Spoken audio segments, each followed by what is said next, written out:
Baghdad میں رہتے ہوئے بیت اللہ شریف کی زیارت۔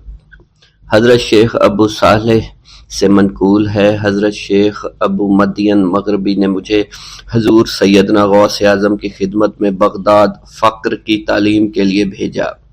آپ نے مجھے 20 دن تک اپنے خلوت خانہ کے دروازے پر بٹھائے رکھا اور 20 روز گزرنے کے بعد مجھے قبلہ رو ہونے کا حکم دیا۔ جب میں قبلہ رو ہو گیا، آپ نے فرمایا، اے ابو صالح اس طرف دیکھو۔ چنانچہ جب میں نے اس جانب دیکھا، آپ نے فرمایا، کیا دیکھ رہے ہو؟ میں نے عرض کیا، بیت اللہ شریف میری نظروں کے سامنے ہے۔ آپ نے مجھے حکم دیا کہ اب مغرب کی سمت دیکھو۔ میں نے اپنا چہرہ مغرب کی جانب کیا تو آپ نے دریافت فرمایا، کیا دیکھ رہے ہو؟ میں نے عرض کیا، میں اپنے مرشد پاک حضرت ابو مدین کو دیکھ رہا ہوں۔ ایک مرتبہ سنان نامی عیسائی پادری نے غوث اعظم کی محفل میں حاضر ہو کر سلام عرض کیا اور حاضرین میں کھڑے ہو کر بیان دیا کہ میں یمن کا رہنے والا ہوں۔ میں نے ارادہ کیا میں اسلام قبول کروں۔ اسی دوران میرے دل پہ یہ خیال پیدا ہوا کہ میں اس دور کی سب سے بڑی شخصیت کے دست مبارک پر کلمہ پڑھوں۔ اس سوچ کے دوران مجھے نیند آ گئی۔ خواب میں مجھے حضرت سیدنا عیسیٰ علیہ السلام کی زیارت نصیب ہوئی۔ آپ نے مجھ سے ارشاد فرمایا کہ تم بغداد شریف چلے جاؤ اور شیخ عبد القادر جیلانی کے دست حق پر اسلام قبول کرو، کیونکہ اس وقت وہ روئے زمین پر تمام لوگوں میں افضل و اعلیٰ ہیں۔ حضرت شیخ عمر الکیمانی رحمۃ اللہ علیہ سے منقول ہے، ایک مرتبہ حضرت سیدنا غوث اعظم کی خدمت میں 13 لوگ دائرہ اسلام میں داخل ہونے کے لیے حاضر ہوئے۔ ان لوگوں نے بیان کیا کہ ہم عرب کے عیسائی ہیں، ہم نے کلمہ پڑھنے کا ارادہ کیا، ابھی سوچ رہے تھے کہ کسی مرد کامل کے دست حق پر کلمہ پڑھیں۔ ہمیں ہاتف غیب سے آواز سنائی دی کہ بغداد جا کر شیخ عبد القادر جیلانی کے دست مبارک پر کلمہ پڑھو۔ حضرت ابو الحسن علی سے منقول ہے، فرماتے ہیں، ایک مرتبہ ایک جماعت کثیر کے ہمراہ حضرت سیدنا غوث اعظم کی زیارت باسعادت کے لیے روانہ ہوا۔ اسی دوران بے شمار لوگ میرے پاس آتے رہے، اپنی مشکلات کے حل کے لیے مجھ سے کہتے رہے، میں حضور سیدنا غوث اعظم سے ان کی سفارش کروں گا۔ حضرت ابو الحسن علی بن ملاعب القواس فرماتے ہیں، رستے میں ایک بد اخلاق لڑکا بھی ہمارے قافلے میں شامل ہو گیا۔ مجھے اس کا علم تھا کہ یہ اکثر و بیشتر ناپاک رہتا ہے اور بول و براز کے بعد استنجا بھی نہیں کرتا۔ حسن اتفاق کے حضور سیدنا غوث اعظم سے بھی رستہ میں ملاقات ہو گئی۔ حضرت ابو الحسن علی فرماتے ہیں، میں نے حضور سیدنا غوث اعظم کی خدمت میں لوگوں کے پیغامات پہنچائے اور پھر مجھ سمیت میرے ساتھ تمام موجودہ لوگوں نے آپ کے ہاتھ مبارک کو ازراہ عقیدت چومنا شروع کر دیا۔ وہ فرماتے ہیں، جب اس بد اخلاق لڑکے نے حضور سیدنا غوث اعظم رحمۃ اللہ علیہ کا ہاتھ مبارک چوما تو بے ہوش ہو کر زمین پر گر پڑا۔ جب اس کو ہوش آیا تو اس کے چہرہ پر داڑھی نمودار ہو چکی تھی اور اس نے آپ کے دست حق پر توبہ کی، پھر اس کا شمار نیکوں میں ہوا۔ حضرت شیخ زین الدین فرماتے ہیں، میں نے حضور سیدنا غوث اعظم سے علم حاصل کیا۔ اللہ عز و جل نے مجھے 1 سال میں اتنا علم دیا کہ دوسروں کو وہ علم 20 سال میں بھی نصیب نہ ہوا ہوگا۔ میں نے آپ سے مصر جانے کی اجازت طلب کی تو آپ نے فرمایا، دمشق پہنچ کر غازیوں کو مصر میں داخل ہونے کے لیے تیار پائے گا تاکہ اس پر قابض ہو جائیں، مگر ان سے کہنا وہ ہرگز کامیاب نہیں ہوں گے، ہاں دوسری مرتبہ وہ ضرور کامیاب ہوں گے۔ حضرت شیخ زین الدین فرماتے ہیں، جب میں دمشق پہنچا میں نے وہی حال پایا۔ آپ نے بیان فرمایا، میں نے ان سے کہا تو وہ نہ رکے۔ جب میں مصر پہنچا میں نے خلیفہ کو ان کو مقابلے کے لیے تیار کیا۔ میں نے خلیفہ سے کہا، گھبراؤ نہیں، تم کامیاب ہو جاؤ گے۔ جب غازی مصر پہنچے تو ان کو شکست ہوئی۔ شیخ زین الدین فرماتے ہیں، خلیفہ نے مجھے اپنا ندیم خاص مقرر کر دیا اور اپنے ہر راز سے مجھے واقفیت دے دی۔ پھر دوسری مرتبہ غازی آئے، انہوں نے مصر پر قبضہ کر لیا۔ مجھے حضور سیدنا غوث اعظم کے قول کے مطابق ہر ایک سے 1.5 لاکھ دینار ملے۔ مجھے مصر میں ہر خاص و عام میں مقبولیت حاصل ہو چکی تھی اور بے شمار لوگ میرے واعظ سے مستفیض ہونے لگے تھے۔ حضرت سیدنا غوث اعظم شیخ عبد القادر جیلانی کی خدمت میں ایک عورت حاضر ہوئی۔ آپ سے دعا کی درخواست کی کہ اس کے ہاں اولاد ہو آپ نے مراقبہ میں جا کر لوح محفوظ کا مشاہدہ کیا تو وہاں لکھا تھا اس عورت کی قسمت میں اولاد نہیں ہے۔ آپ نے اللہ کے حضور اس کے لیے دعا فرمائی۔ غیب سے ندا آئی اس کے ہاں اولاد نہیں، آپ اس کے حق میں دعا جاری رکھیں یہاں تک کہ غیب سے آپ کو ندا آئی کہ ہم نے آپ کی دعا کی بدولت اس کو 7 لڑکے عطا فرمائے۔ چنانچہ اس عورت کے ہاں یکے بعد دیگرے 7 لڑکوں کی دعا کی پیدائش ہوئی۔ حضرت شیخ ابو الخیر منقول ہے، فرماتے ہیں میں شیخ ابو حسن اور شیخ خلیل بن احمد اور شیخ ابو عبداللہ کی خدمت میں حاضر تھے۔ آپ نے فرمایا تم سب اپنی اپنی حاجات بیان کرو، میں انشاءاللہ تمہاری حاجات پوری کروں گا۔ شیخ ابو سعود نے کہا کہ میں ترک دنیا اختیار کرنا چاہتا ہوں۔ شیخ ابو قائد نے کہا میں مجاہدی کی قوت چاہتا ہوں۔ شیخ ابوالزاد نے کہا کہ میں خوف الہی چاہتا ہوں۔ شیخ فارسی نے کہا اللہ کے ساتھ میرا ایک حال ہے جسے میں کھو بیٹھا میں چاہتا ہوں کہ میرا وہ حال لوٹ آئے۔ شیخ جمیل نے کہا میں حفظ وقت چاہتا ہوں۔ شیخ عمر نے کہا کہ میں علم کی زیادتی چاہتا ہوں۔ حضرت شیخ ابو الخیر محفوظ فرماتے ہیں حضور سیدنا غوث اعظم نے فرمایا انشاءاللہ تم سب کی حاجات جلدی پوری ہوں گی۔ چنانچہ آپ کا قول پورا ہوا اور تمام لوگوں کی حاجات پوری ہوئیں ماں سوائے شیخ خلیل کے، کیونکہ حضرت شیخ خلیل نے قطبیت مانگی تھی جس کا ابھی وقت نہیں آیا تھا۔ حضرت ابو سعود فرماتے ہیں حضرت شیخ حماد دباس کی خدمت میں حاضر ہو کر عرض کیا حضور میں ملک شام کی جانب مال تجارت لے کر جانا چاہتا ہوں اور میرا یہ قافلہ تیار ہے، میرے پاس 700 دینار کا مال ہے۔ حضرت شیخ حماد دباس نے فرمایا اگر تم اس سال سفر کرو گے تو تم سفر میں ہی قتل کر دیے جاؤ گے اور تمہارا تمام مال و اسباب لوٹ لیا جائے گا۔ حضرت حماد باس کی بات سن کر وہ تاجر حضور سیدنا غوث اعظم کی خدمت میں حاضر ہوا اور حضرت حماد باس کی بات بیان کر دی۔ آپ نے فرمایا کہ تم سفر پر جاؤ میں تمہارا ضامن ہوں۔ آپ کا فرمان سن کر وہ سامان تجارت لے کر شام پہنچا۔ اپنا تمام مال فروخت کرنے کے بعد وہ تاجر اپنے کسی کام سے حلب گیا، وہاں ایک مقام پر اس نے 1000 دینار رکھ دیا اور حلب میں اپنی قیام گاہ پر واپس آ گیا۔ اس نے خواب میں دیکھا عرب بتوؤں نے ایک قافلہ لوٹا ہے، قافلہ کے کئی آدمیوں کو قتل کیا ہے جس میں وہ شامل ہے۔ اس کے بعد وہ بیدار ہوا، گھبرا کر اس جگہ پہنچا جہاں اس نے 1000 دینار رکھے تھے۔ اس کے دینار وہیں پر رکھے اس کو مل گئے۔ دینار لے کر واپس قیام گاہ پہنچا، بغداد شریف واپس جانے کی تیاری شروع کر دی۔ جب وہ تاجر بغداد شریف واپس پہنچا تو پہلے حضرت حماد باس کی خدمت میں حاضر ہوا تو آپ نے فرمایا کہ تم پہلے حضور سیدنا غوث اعظم کی خدمت میں حاضر ہوا، کیونکہ وہ محبوب سبحانی ہیں، انہوں نے اللہ کے حضور تمہارے لیے 70 مرتبہ دعا مانگی یہاں تک کہ تمہاری حقیقت کو خواب میں بدل دیا گیا۔ وہ تاجر آپ کی خدمت میں حاضر ہوا اور آپ نے حضرت حماد باس کی بات کی تصدیق کی۔ خطبہ کا آغاز حمد و ثنا سے کیا کرتے تھے۔ حضور سیدنا غوث اعظم کے صاحبزادے حضرت شیخ سید عبد الرحمن فرماتے ہیں کہ والد بزرگوار اپنے وعظ کے دوران الحمدللہ رب العالمین کہہ کر خاموش ہو جاتے اور دوبارہ کہہ کر سکوت فرماتے تھے اور تیسری مرتبہ کہنے کے بعد کچھ دیر توقف فرماتے اور آپ کی محفل میں تمام اولیاء حاضر و ناظر اور خاموش ہو جایا کرتے تھے۔ پھر آپ کی محفل میں اولیاء ملائکہ ایک کثیر تعداد میں آ جاتے جو محفل کے بعد نظر نہیں آیا کرتے تھے۔ آپ اپنے خطاب کو یوں شروع فرماتے تمام تعریفیں اللہ کے لیے ہیں، اس کی مخلوق کی تعداد اس کے عرش کے وزن کے مطابق اور بے حد تعریفیں جس سے اس کی ذات راضی ہو جائے، اس کے کلمات کی روشنی کے مطابق، اس کے علم کے مطابق، اس کی مرضی اور منشا کے مطابق اور اس کی مخلوق کے مطابق جسے اس نے پیدا کیا وہی عالم الغیب ہے، رحمان و رحیم ہے۔ میں گواہی دیتا ہوں اس کے سوا کوئی عبادت کے لائق ہی نہیں ہے اور تمام کائنات اس کی تخلیق ہیں، تمام تعریفیں اسی کے لیے ہیں، وہ زندہ ہے، ہمیشہ زندہ رہے گا،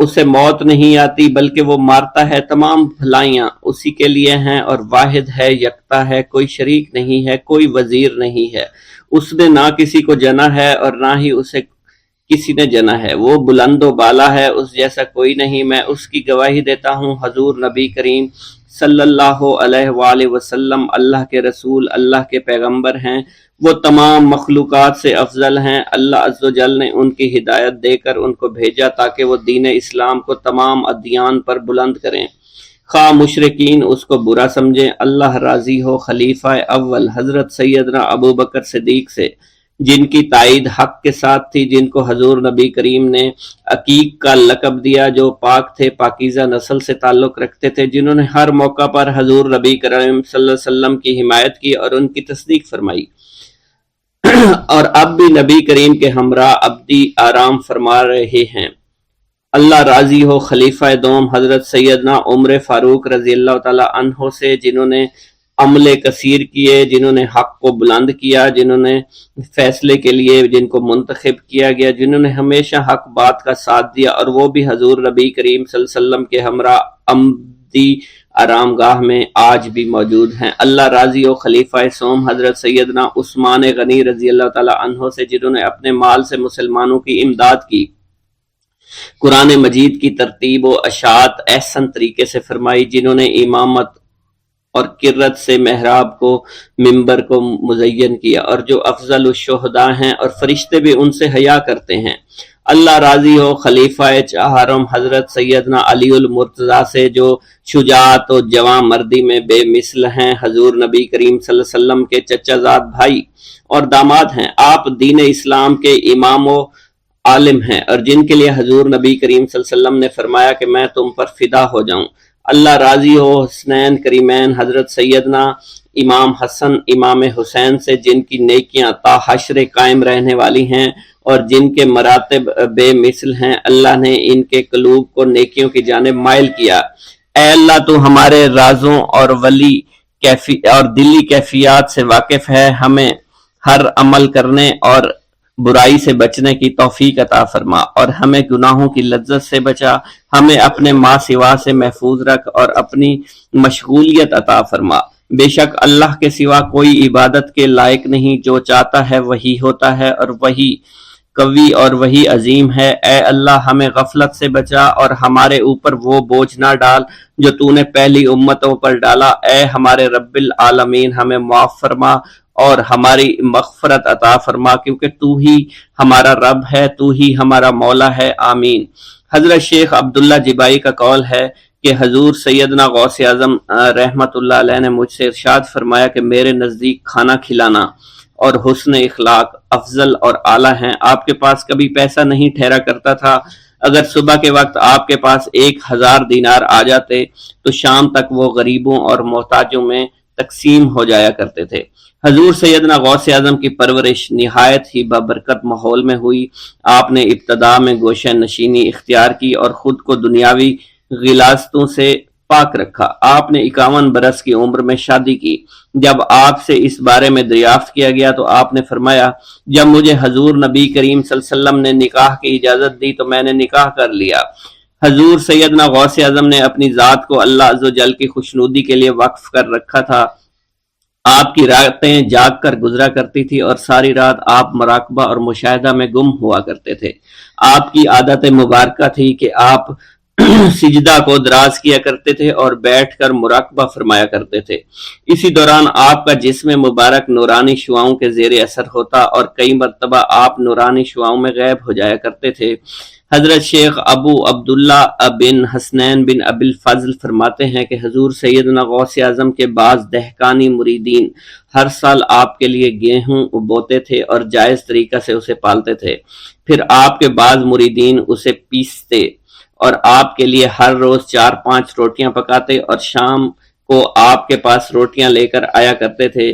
آپ حاضرین میں ایک ایک ٹکڑا تقسیم کر دیتے اور جو بچ جاتا وہ اپنے لیے رکھ لیا کرتے تھے۔ حضرت شیخ خضر حسنی سے منقول ہے، حضور سیدنا غوث اعظم ایک شکستہ دل فقیر کو دیکھا۔ آپ نے اس سے اس کی کیفیت کے متعلق دریافت کیا تو اس نے کہا کہ میں آج دریا کے کنارے گیا اور ملاح سے کہا مجھے دریا کے پار لے جائے۔ اس نے انکار کر دیا۔ میں اپنے اس افلاس کے سبب پریشان اور شکستہ دل ہوں۔ ابھی اس فقیر کا کلام جاری تھا کہ ایک شخص آپ کی خدمت میں حاضر ہوا اور 30 دینار آپ کی خدمت میں پیش کیے۔ آپ نے وہ دینار اس فقیر کو دے دیے اور فرمایا کہ اس ملاح سے کہنا کہ کسی فقیر کا سوال رد نہ کیا کرے۔ حضرت شیخ معمر ابو المظفر فرماتے ہیں میں نے حضور سیدنا غوث اعظم سے زیادہ کسی کو درگزر فرمانے والا آج تک نہیں دیکھا۔ آپ کی عطا کا یہ علم تھا، ایک محفل میں 400 لوگوں کو ولایت کے مقام اعلیٰ تک پہنچا دیا کرتے تھے، بھوکوں کو کھانا کھلانا، بیواؤں کی حاجت روائی کرنا۔ آپ کا معمول تھا جب کسی بیمار کے متعلق سنتے تو فوراً اس کی عیادت کے لیے تشریف لے جایا کرتے تھے۔ فقراء کو آپ رحمت اللہ علیہ کے در سے بغیر سوال کیے عطا ہو جایا کرتا تھا۔ حضور سیدنا غوث اعظم نے فرمایا کہ مخلوق سے کنارہ کشی سے پہلے علم حاصل کرو، کیونکہ جو شخص علم کے بغیر عبادت کرتا ہے وہ اصلاح سے زیادہ فساد میں مبتلا ہو جاتا ہے۔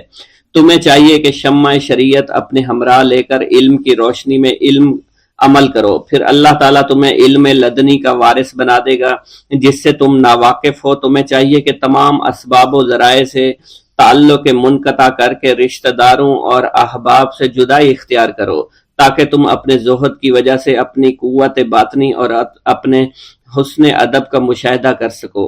خدا کے علاوہ تمام عالم و اسباب سے اس خوف سے منقطع ہو جاؤ تاکہ تمہاری شمع معرفت نہ بجھ جائے، اور جب تم 40 دن اپنے رب کے لیے مخصوص کر دو گے تو تمہارے قلب سے حکمت کے چشمے جاری ہو جائیں گے اور تم معرفت الہی کی تپش کا مشاہدہ کرنے لگے گے جس کو حضرت موسیٰ علیہ السلام نے اپنے شجر قلب پر محسوس کیا تھا۔ اس کیفیت کے بعد تم اپنے نفس و خواہش، اپنے شیطان سے، اپنی طبیعت اور اپنے وجود سے کہو گے کہ ٹھہر جا، میں نے اس آگ کا مشاہدہ کر لیا ہے جو قلب موسیٰ علیہ السلام پر روشن ہوئی تھی۔ اس کے بعد تمہارے قلب میں باطن سے یہ آواز آنے لگے گی کہ میں ہی تمہارا رب ہوں، میری ہی عبادت کرو، میرے غیر کی اطاعت سے گریزاں ہو جاؤ، میرے سوا کسی سے تعلق مت رکھو، میری معرفت حاصل کر کے میرے غیر کو فراموش کرو، غیر سے اعراض کر کے میرے علم، میرے قرب، میرے ملک اور میری سلطنت کی جانب متوجہ رہو۔ جب تمہیں بقا الہی حاصل ہو جائے تو تمہاری زبان پر اندہ جاری ہو جائے گا اور تمام حجابات رفع ہو کر قلب سے کدورت زائل ہو جائے گی اور نفس کو مکمل سکون حاصل ہو جائے گا۔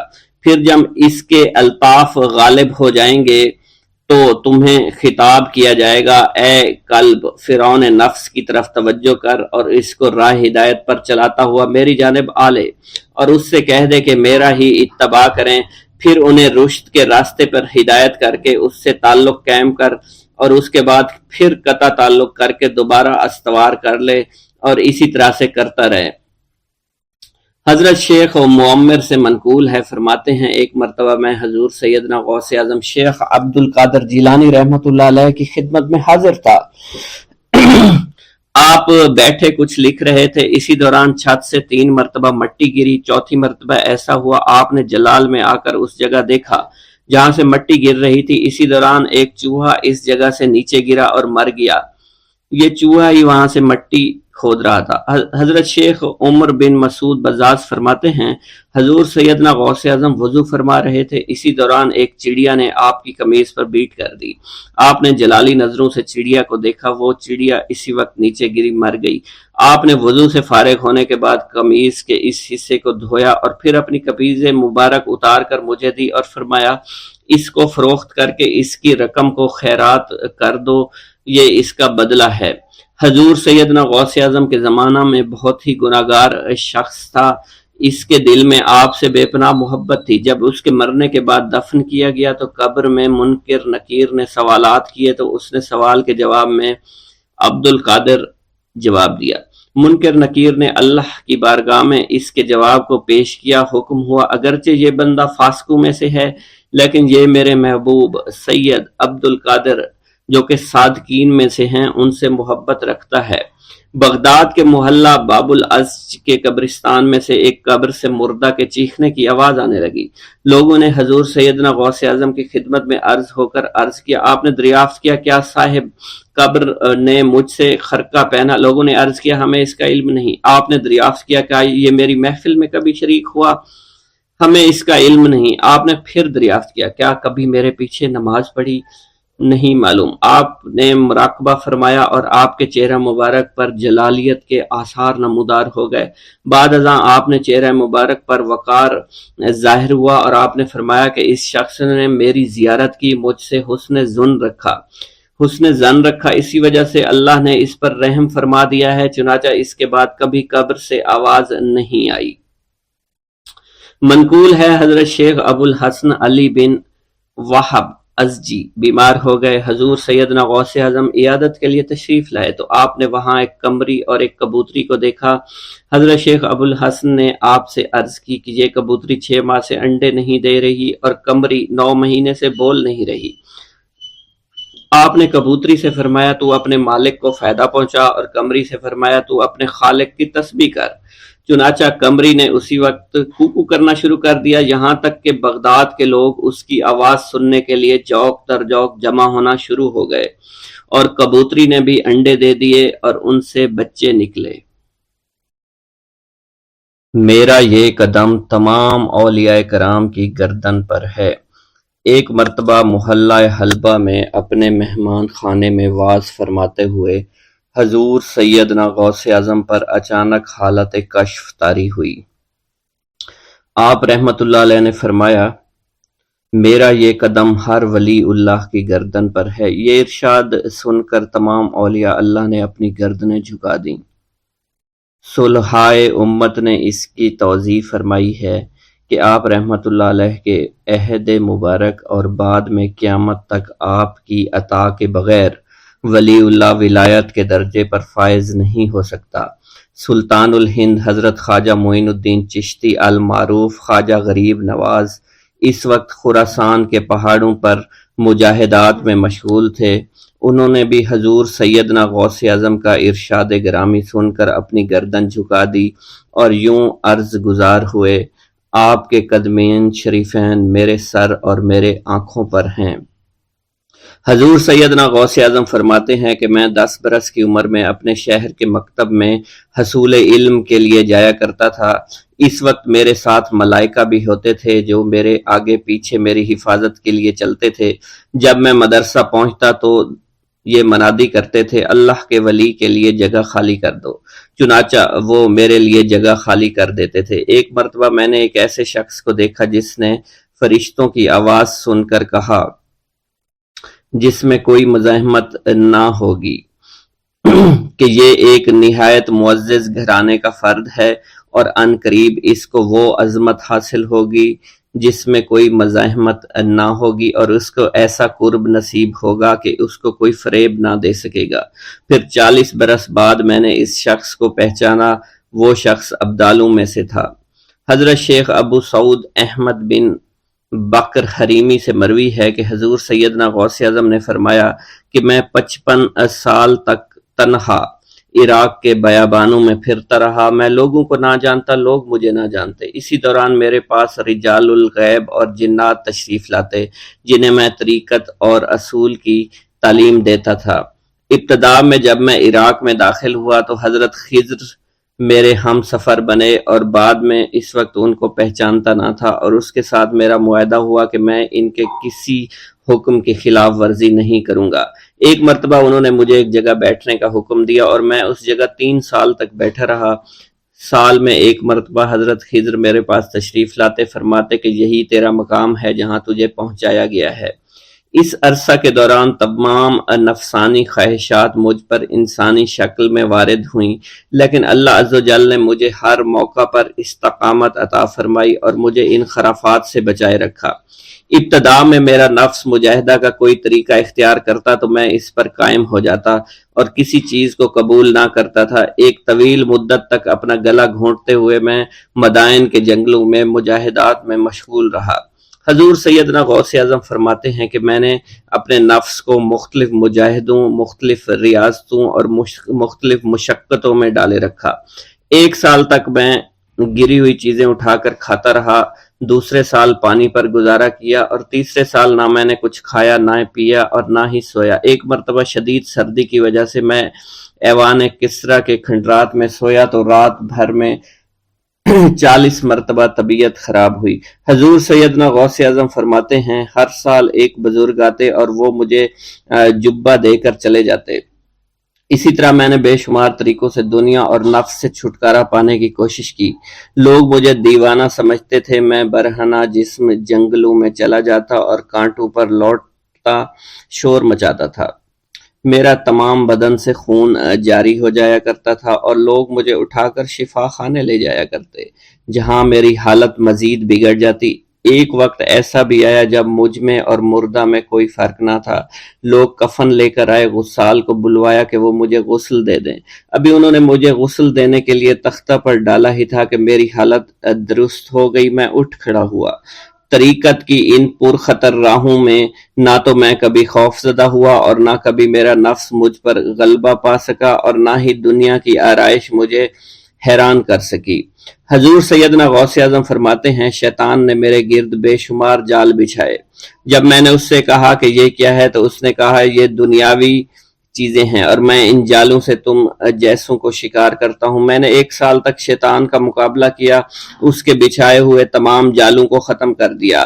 اس کے بعد میرے سینے کو کھول دیا گیا اور مجھ پر بے شمار خلائق ظاہر ہوئے۔ حضور سیدنا غوث اعظم فرماتے ہیں میں نے دریافت کیا کہ یہ علائق کیسے ہیں؟ جواب ملا کہ یہ خلق کے اسباب ہیں جو تم سے ملے ہوئے ہیں۔ میں سال بھر ان کی جانب متوجہ رہا یہاں تک کہ وہ مجھ سے جدا ہو گئے۔ جب مجھ پر میرا باطن ظاہر کیا گیا تو میں نے اپنے قلب کو بہت سے علائق سے ملوث پایا۔ میں نے دریافت کیا کہ یہ علائق کیا ہیں؟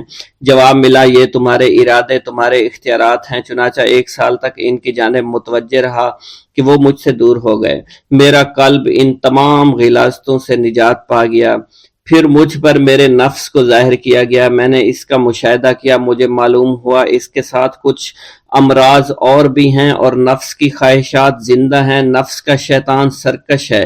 چنانچہ میں نے سال بھر پھر توجہ دلائی اور میرے نفس کے تمام امراض سرے سے ہی ختم ہو گئے اور اس کے شیطان نے کلمہ پڑھ لیا اور پھر میرے تمام امور اللہ کے لیے ہو گئے اور میں اپنی ہستی سے باہر نکل آیا۔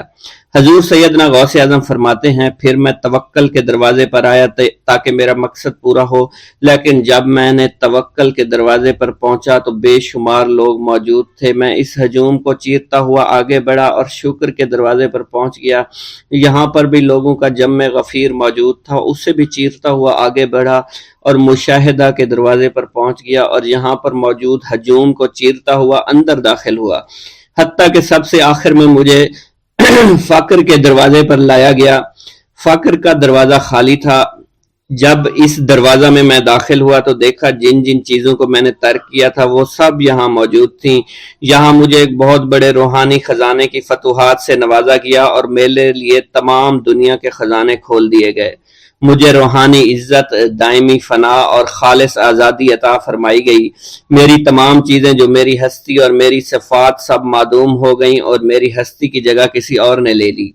حضرت شیخ ابو سعید مخزومی نے حضور سیدنا غوث اعظم کو خرقہ خلافت سے نوازا اور فرمایا اے عبد القادر، یہ وہ خرقہ ہے جو حضور نبی کریم صلی اللہ علیہ وسلم نے حضرت سیدنا علی المرتضیٰ کو عطا فرمایا، اور حضرت سیدنا علی المرتضیٰ نے یہ خرقہ حضرت خواجہ حسن بصری کو عطا فرمایا تھا، جس سے ہوتا ہوا یہ خرقہ مجھ تک پہنچا، اور یہ تمہاری امانت تھی جو میں نے تم تک آج پہنچا دی ہے۔ حضور سیدنا غوث اعظم نے جب خرقہ مبارک کو زیب تن کیا تو آپ پر بے شمار انوار و تجلیات کی بارش ہونا شروع ہو گئی۔ حضور سیدنا غوث اعظم نے حضرت شیخ ابو سعید مخزومی کے مدرسہ میں تدریسی فرائض سر انجام دینا شروع کر دیے۔ آپ کے لیے فی الحال تدریسی مصروفیات کے علاوہ کوئی کام نہ تھا۔ آپ کی شبانہ روز کی محنت سے آپ کے نام کا شعرہ کچھ ہی دنوں میں سارے بغداد میں پھیل گیا۔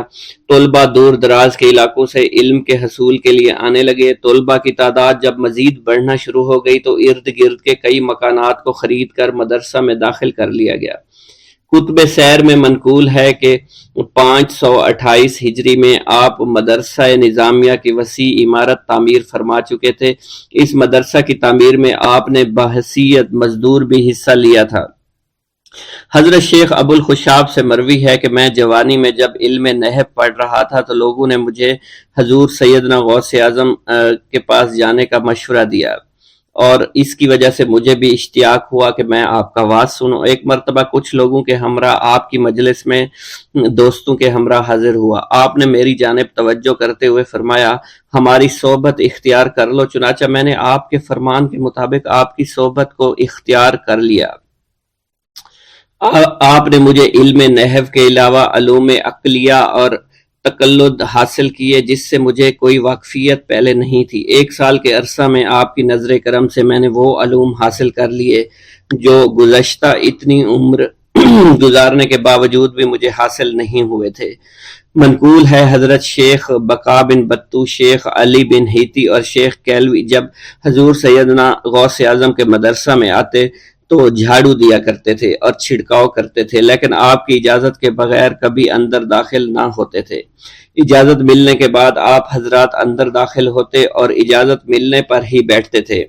آپ سے امان طلب کرتے اور امان مل جانے کے بعد مؤدب ہو کر بیٹھ جاتے۔ جس وقت آپ کہیں جانے کا ارادہ کرتے تو یہ حضرات سواری کے ہمراہ چلتے۔ آپ انہیں اس فعل سے منع فرمایا کرتے تھے اور کہتے تھے کہ ہمیں آپ کے ذریعے قرب الہی حاصل ہوا ہے۔ حضرت شیخ محمد قائل الادنیٰ سے مروی ہے کہ ایک مرتبہ حضور سیدنا غوث اعظم سے دریافت کیا گیا کہ آپ کی بزرگی اور عظمت کا راز کیا ہے؟ آپ نے فرمایا کہ میں کبھی جھوٹ نہیں بولتا اور کبھی کسی سے کذب بیانی نہیں کرتا۔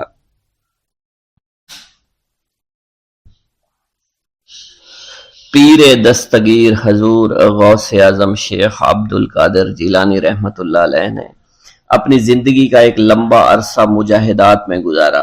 جب آپ بغداد شریف میں علم دین پڑھتے تھے، آپ کا معمول تھا کہ مدرسے کے اسباب پڑھ کر جنگل کی طرف نکل جایا کرتے تھے اور وہیں اپنے سبق یاد کرتے تھے، عبادت میں مصروف اور مشغول رہا کرتے تھے۔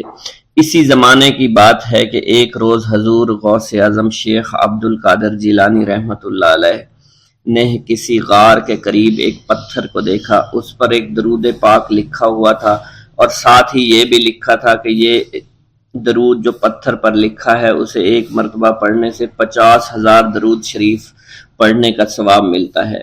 حضور غوث اعظم رحمۃ اللہ علیہ نے وہ درود شریف لکھ لیا اور اسے پڑھنے لگے۔ بعد میں ایک روز آپ کو خواب میں پیارے آقا مکی مدنی محمد مصطفیٰ صلی اللہ علیہ وآلہ وسلم کی زیارت ہوئی۔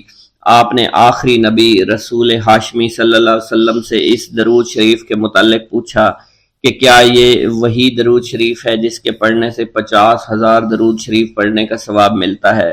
سرکار عالی وقار مکی مدنی تاجدار مدینہ صلی اللہ علیہ وآلہ وسلم نے فرمایا اس درود شریف کے پڑھنے سے 50,000 کا نہیں بلکہ 70,000 درود شریف کا ثواب ملتا ہے۔ سبحان اللہ۔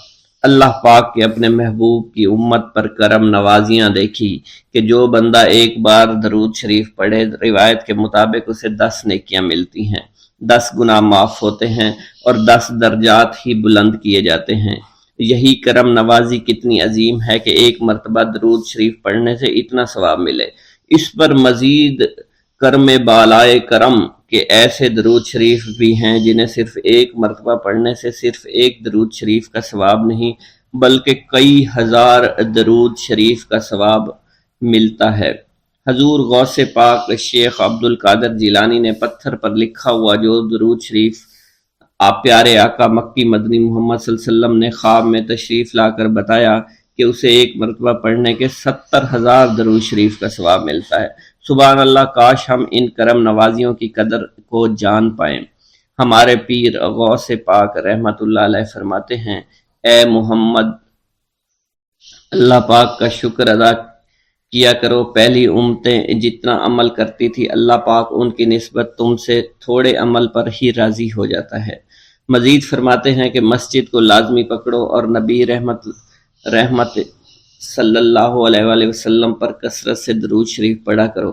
اللہ پاک ہمیں کثرت سے درود شریف پڑھنے کی توفیق عطا فرمائے۔ یہ درود شریف قادری حضرات اپنے مریدوں کو روزانہ 511 مرتبہ یا 111 مرتبہ پڑھنے کی تلقین کیا کرتے ہیں۔ یہ درود شریف رحمت خداوندی کا خزانہ ہے، لہٰذا جو شخص اس درود شریف کو روزانہ 111 مرتبہ تاحیات پڑھتا رہے گا وہ رحمت خداوندی سے مالا مال ہو جائے گا، اور جو شخص روزانہ اس درود پاک کو کم از کم ایک بار ضرور پڑھیں اس سے ہزاروں نعمتیں حاصل ہوں گی۔ نمبر 1، رزق میں برکت ہوگی، تمام کام آسمان سے ہو جائیں گے، رضا کے وقت کلمہ نصیب ہوگا، موت کے وقت جان کنی کی سختی سے محفوظ رہے گا، قبر میں وسعت ہوگی، کسی کی محتاجی نہیں رہے گی، مخلوق خدا اس سے محبت کریں گے۔ ناظرین کرام، اس سے معلوم ہوا کہ اس درود پاک اور اس سے برکت حاصل کرنے کے لیے اسے روزانہ ہمیں پڑھنا چاہیے۔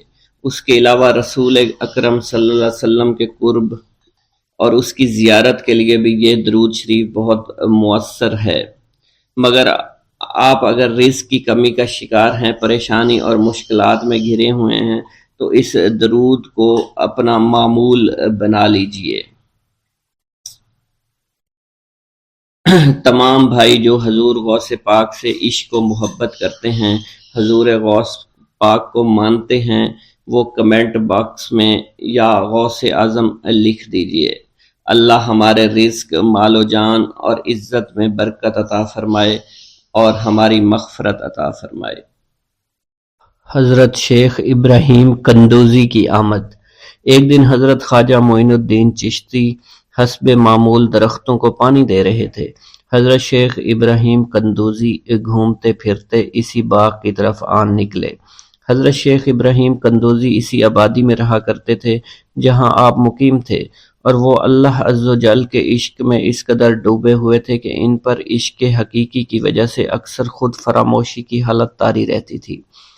آبادی کے بچے اور بوڑھے انہیں مجذوب کہا کرتے تھے اور قدر کی نگاہ سے دیکھا کرتے تھے۔ جس وقت آپ کی نظر حضرت شیخ ابراہیم قندوزی پر پڑی تو سب کام چھوڑ کر آپ ان کی جانب متوجہ ہو گئے۔ آگے بڑھ کر خوش آمدید کہا اور دست مبارک کو بوسہ دیا، پھر نہایت عزت اور احترام کے ساتھ ایک سایہ دار درخت کے نیچے بٹھایا۔ ان دنوں انگوروں کا موسم تھا، کچھ پکے ہوئے خوشے بیلوں سے اتار کر آپ کی خدمت میں پیش کیے اور خود باادب ہو کر دو زانوں بیٹھ گئے۔ حضرت شیخ ابراہیم قندوزی کو حضرت خواجہ معین الدین چشتی کی مہمان نوازی کا انداز بہت پسند آیا۔ آپ کا یہ ادب بہت بھلا محسوس ہوا۔ حضرت شیخ ابراہیم قندوزی پہچان گئے کہ یہ بچہ نہایت ہونہار اور راہ حق کا متلاشی ہے۔ حضرت شیخ ابراہیم قندوزی نے اپنی جیب سے ایک کھلی کا ٹکڑا نکالا، دندان مبارک سے چبا کر خواجہ معین الدین چشتی کے دہنے مبارک میں ڈال دیا۔ وہ کھلی کا ٹکڑا شباب معرفت کا جام تھا جسے پیتے ہی آپ پر خودی کی کیفیت طاری ہو گئی اور نگاہوں سے تمام حجابات دور ہو گئے، آنکھوں میں نور ہی نور چھا گیا، تعینات کے حجابات سامنے سے اٹھ گئے، جوش حیرت قلب پر طاری ہو گیا، آنکھیں کھلی کی کھلی رہ گئیں۔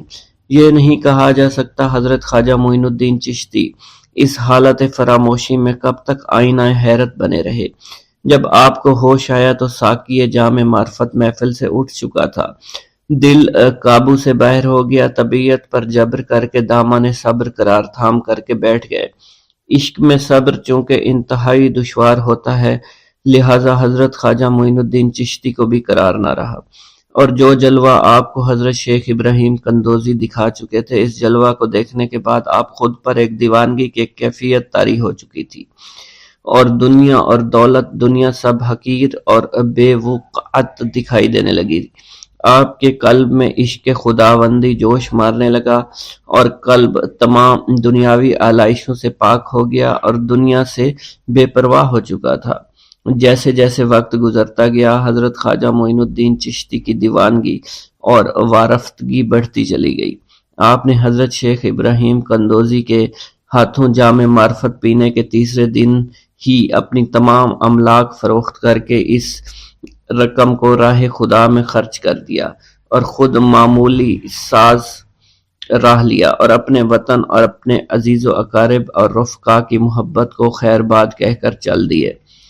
محبوب حقیقی کے سچے عاشقوں کا یہ دستور رہا ہے کہ وہ قرب یار پانے کے لیے سب سے پہلے علوم ظاہری کا زینہ طے کیا کرتے ہیں، پھر عمل کی دشوار گزار منزلوں کو طے کر کے علوم باطنی سیکھتے ہیں، تب کہیں جا کر انہیں جلوہ محبوب دکھائی دیتا ہے۔ خواجہ معین الدین چشتی نے بھی اپنے مطلوب تک رسائی کے لیے یہی راستہ اختیار کیا۔ اس زمانہ میں ترکستان کی سرحد پر واقع سمرقند اور بخارا کے عظیم الشان دارالعلوم عالمگیر شہرت رکھتے تھے۔ مشرق و مغرب کے ہزاروں طلبہ ہر سال علم کی دولت سے مالا مال ہونے کے لیے ان دارالعلوم کا رخ کیا کرتے تھے۔ حضرت خواجہ معین الدین چشتی نے تحصیل علوم و فنون کے لیے سمرقند بخارا کا انتخاب کیا۔ بخارا پہنچ کر آپ علم حاصل کرنے میں مشغول ہو چکے تھے۔ اگرچہ حضرت خواجہ معین الدین چشتی کی صغیر سنی کی تعلیم کے متعلق کسی سوانح نگار نے قلم کو جنبش نہیں دی کہ والدین نے آپ کو گھر میں ابتدائی تعلیم دی تھی، مگر سادات خراسان کے مقتدر خاندانوں سے تعلق اور عارف و کامل صاحب فضل و کمال باپ کی گود میں پرورش پانے والے حضرت خواجہ معین الدین چشتی بھلا کیوں کر ان پڑھ رہ سکتے تھے۔ حالات و واقعات کے سیاق و سباق میں غور کرنے سے معلوم ہوتا ہے کہ آپ نے اگرچہ زیادہ تعلیم تو نہیں، کم از کم قرآن مجید کی تعلیم اور علوم مروجہ کی ابتدائی کتابیں ضرور پڑھی ہوں گی، اور یہ بات بھی بعد از قیاس نہیں کہ قرآن مجید کے کچھ سپارے بھی حفظ کیے ہوں۔ بہرحال بخارا پہنچنے سے پہلے آپ نوشت خواندند سے واقف ضرور تھے۔ حضرت خواجہ معین الدین چشتی بخارا کے تمام علماء فضلاء کے حلقہ درس میں شریک ہوئے۔ تذکروں اور سوانح عمری کے مطالعہ سے یہ پتہ نہیں چلتا ہے کہ آپ نے کن کن اساتذہ کے سامنے زانوئے تلمند طے کیا، مگر آپ کے اساتذہ میں حضرت مولانا حسام الدین بخاری خصوصیت کے ساتھ قابل ذکر ہیں، جنہوں نے آپ کو دستار فضیلت عطا فرمائی۔ حضرت مولانا حسام الدین بخاری کی درسگاہ سے آپ نے علوم ظاہری کی تکمیل فرمائی۔ 23 سے 24 برس کی عمر میں علوم ظاہری کی تکمیل کے بعد صفائی قلب اور تزکیہ نفس کا ضروری سامان حضرت خواجہ معین الدین چشتی کو باہم پہنچ گیا تھا، مگر قلب جس تسکین کا متلاشی تھا وہ نصیب نہ ہوئی، اور جس محبوب کو جی بھر کر دیکھنے کی آرزویں دل میں چوٹکیاں لے رہی تھی اس تک ابھی رسائی نہیں ہوئی تھی۔ عشق اور مشک چھپائے نہیں چھپتا، عشق کی آگ حضرت خواجہ معین الدین چشتی کے تن اور من کو جلا رہی تھی۔ تعلیم کی ہوا نے اس آگ کے شعلوں کو اور بھی تیز کر دیا، محبت کا ذوق بڑھ رہا تھا، عشق کے جذبات بھڑک رہے تھے۔ بالآخر جب بے قراری جنون کی حد کو پہنچی، آپ جانب عراق روانہ ہوئے۔ قصبہ سبحان پہنچ کر حضرت شیخ نجم الدین کبرا سے ملاقات ہوئی، اور 15 دن آپ نے حضرت شیخ نجم الدین کبرا کے ہاں قیام فرمایا۔ سبحان سے روانہ ہو کر سنجان سے روانہ ہو کر حضرت خواجہ معین الدین چشتی بغداد شریف روانہ ہو گئے۔ ان دنوں حضور سیدنا غوث اعظم قصبہ جبل میں تشریف فرما تھے۔ یہ قصبہ کوہ جودی کے دامن میں آباد تھا، جہاں طوفان نوح کے وقت حضرت نوح کی کشتی آ کر رکی تھی۔ آپ حضور سیدنا غوث اعظم کی صحبت اور زیارت سے مشرف ہوئے۔ اس وقت آپ کی ابتدائی حالت تھی۔ حضور سیدنا غوث اعظم نے آپ کے حق میں دعائے خیر فرمائی۔ اس وقت آپ کی ابتدائی حالت تھی۔ حضور سیدنا غوث اعظم نے آپ کے حق میں دعا فرمائی۔ انہوں نے بشارت دی کہ آپ مقتدائے روزگار ہوں گے، خلق اللہ آپ سے فیض یاب ہو گئی۔ آپ نے حضور سیدنا غوث اعظم کے پاس کچھ عرصہ قیام کیا اور واپس تشریف لے گئے۔